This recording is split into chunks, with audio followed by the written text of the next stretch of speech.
Hello, everyone. Welcome to another episode on the book titled Disappointment. If you're just joining us for the first time, you're highly welcome. Grab your seats and join us in fun. Okay, today we are going to digest the chapter 6 of the book. Okay, I begin. The task of running her family all alone was a difficult undertaking.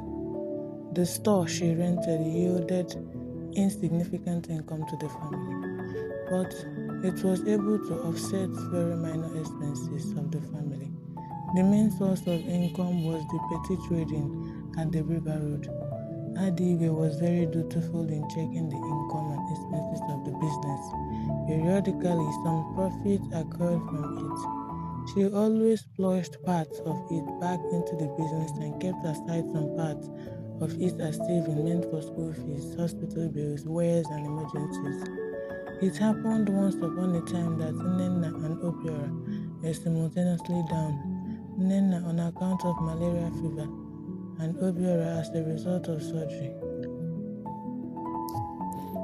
The fever was acute and violent, so that in a matter of hours, Nnenna's body temperature had become high to a dangerous level. Adigwe had been buying some drugs from a chemist store and had hoped that the treatment would solve the problem. The need to save money from hospital bills affected her reasoning and decision. Unknown to her, some of such practitioners did not get their wares from the correct source. Instead of improving the situation, the drug actually worsened her case. The relapse was sharp and acute, such that before midnight, Nnenna was like someone in coma. She managed to sleep for just 1 hour, and during the period, the world of her late husband appeared to her. As early as 5 a.m. the next day, she chartered a taxi and took them to the hospital. She desisted from experimenting on the situation, not minding that there was no money. Obiora was still in bed when Adigwe came back from the hospital about 5 hours later. Every other child of the family had gone to school except him. His stomach reverberated, making him to be in pains. The stomach ache was ceaseless. Adigwe recalled that her son had complained about his stomach on 2 occasions, but he was not in pains when he did so. Adigwe was in her house to prepare lunch for her children and gather items with which she needed to go back to the hospital. The pains on Obiora increased and it became clear that he would be rushed to the hospital. She didn't know which way to go. She entered into one room and came out from there, entered into another room and yet another room. She found herself in the kitchen, the toilet, and outside the building. Outside the building, she stood askance in the open space there, sat on the bare floor, and proceeded to her business premises at the river road. Her landlord, a pretty old man who had settled down in life on account of age, was observant of her movement. She opened the store and swept it. A number of customers rushed in for business as usual. It became difficult for her to stay on with the customers with her situation when her situation occurred to her once more. She closed up the store and rushed back to her house where Obiora was already on the floor screaming, wrestling in pain and calling his mother for help. She came out of the open space once more. By this time, the landlord had crawled down from the second floor, occupied by him and his family. "What happened to you, my daughter? What is wrong with you, Adigwe?" her landlord asked. "Sao, my God," responded Adigwe in tears. "I have never encountered you in this kind of situation. Is anybody sick?" "Yes, sir. My children are dying." "So what do we do?" "Nena is already in the hospital and Obiora has collapsed here." "Let me see him," the landlord said, taking her by her hand and leading the way to the section of the building occupied by Adigwe. The landlord understood her situation immediately and decided to work with the idea of division of labor.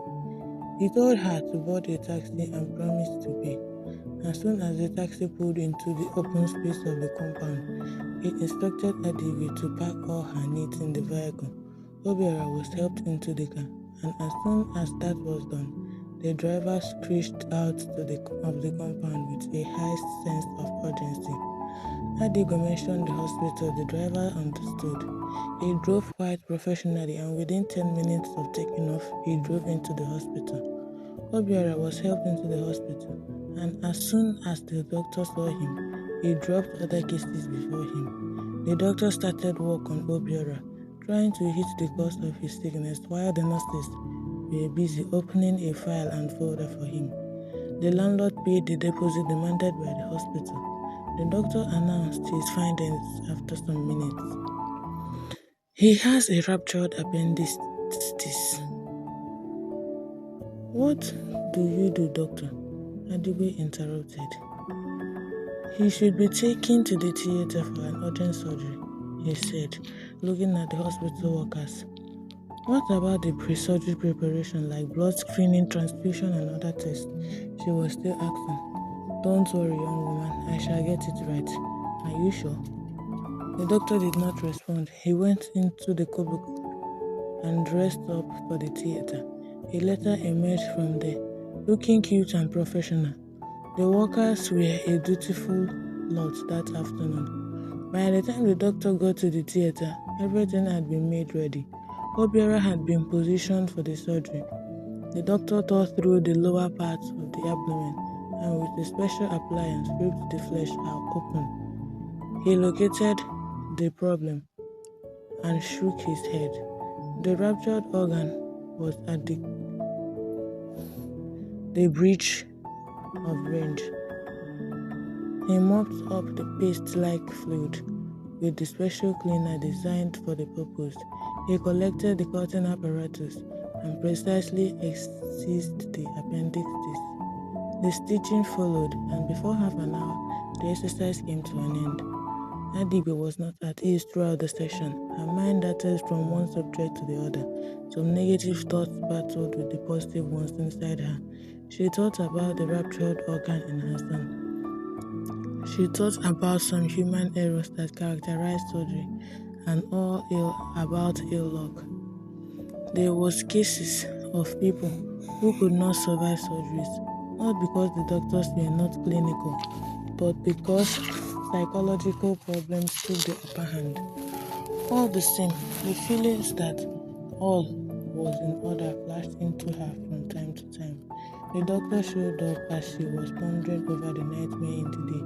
She didn't expect him so soon and wondered whether anything was amiss. What happened, doctor? What is the matter? Have you forgotten anything? She asked in quick succession, walking sprightly behind the doctor. Everything is okay, young woman, responded the doctor. Why then are you out of the theater?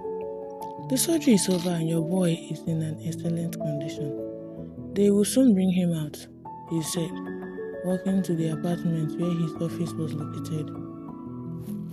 The team of nurses and other hospital workers followed the doctor in less than 5 minutes. About 3 of them were carrying the sick boy on a stroller. Adigwe sighted them and like a hen protecting its chicken against the attack of a kite, she rushed to them and almost created a scene. My father, she said to her son, how are you? She continued and touched the boy at the same time. The boy was in deep slumber, so there was no response. Every part of him was motionless as a result of the pains and drugs on him. Adigwe followed and continued with her endowment so much that the head of the team began to consider it embarrassing. What is wrong with you, woman? My boy, she answered and touched on. This is against regulations of the hospital, but then we don't need you now. We shall invite you when we finish with him in the ward, and it will be soon. In the meantime, you should stay aside. Obiora slept for a long time in the ward. The children's ward was ventilated sufficiently. The pains had before the surgery, the drug in his system, and the pains of the surgery collectively weakened him a lot. Occasionally, he bent his head to the left or the right. His mother dutifully positioned him well. The doctor had instructed that the boy should lie supine throughout the period of the initial sleep. In the ensuing days, he would lie sideways. Obiora woke up at last. It took him more than 1 hour to fully wake up. He opened his eyes and the first time and glared at the ceiling without noticing the presence of his mother. His mother tried a smile, but he was too far away from the human world. He dozed off once more for more than 30 minutes. Some noise, though faint, resonated from his cardiac and nasal chambers. It showed that he was still very much asleep. Gradually, he continued to understand his environment. He came to understand the presence of his mother after 1 hour. "Where are you, mommy?" he asked, feeling completely lost. "We are in hospital," his mother responded, looking intently into his eyes, trying to ask him to take it easy. "In hospital? Which hospital?" "We are in the Niger Foundation Hospital, here in the city of Calabar," she answered, using her voice and entire body language to appeal to him to stop asking further questions. "Why are we here?" "You are sick. The doctor has carried out a surgery on you as a result of the stomach cramp you've been complaining about." Obiora looked around his environment at this point. His system was actually booting back to normality. He saw the lower part of his abdomen covered with bandages and a crisscross of plaster. He saw the hospital bed on which he lay, as well as other beds in the ward. He understood then, more sensibly, that he was with his mother in the hospital. It was time for him to ask his mother about his brothers and sisters, about Nnenna in particular. Just then, the landlord and his wife entered the ward. Adigwe saw them and involuntarily exclaimed the name of God. She had been engrossed in attending to Obiora and had not had a breathing gap. Her mind had actually switched over to Nnenna on a number of occasions, but on each occasion, it did not linger. The reasons were clear. A case of acute malaria was not comparable to surgery. Again, her landlord had taken over Nnenna's case. It disturbed her that she didn't shuttle to the female ward, but that was because she had been very busy throughout the time. She could not do any other thing when Obiora had not woken up. The landlord moved closer to Obiora. "How are you, my boy?" "I am fine, sir." "You are," he said. And turning to Adigwe, he reported to her that Nnenna had recovered reasonably. The doctor had endorsed her for discharge and would be discharged that very day. Adigwe was full of appreciation. "Sir, I don't know how to explain my situation. I ought to have come a number of times to know how she had been doing, but the case here has tied me up head to hand." Obiora became conscious of his environment only 20 minutes ago, meaning that it was then that he fully woke up. "What are you explaining?" "I am here to let you know that very soon we shall leave. The doctor should be discharging her about now." "Is that so?" "Yes. I shall arrange for a vehicle as soon as I leave here. I promise to be with the two of you tomorrow. Don't bother yourself about the bill and all other expenses," he said as he was stepping out of the ward. "Oh my God," Adigwe exclaimed, kneeling down before him. "How will I thank you for this act of fatherliness? Please get up, don't kneel," the landlord scolded and hurried out of the ward. Wow, what an angel.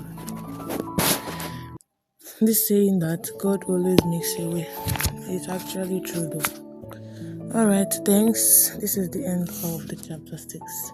In our next episode, we'll dive into chapter 7 and see what it holds for us. Please don't forget to subscribe.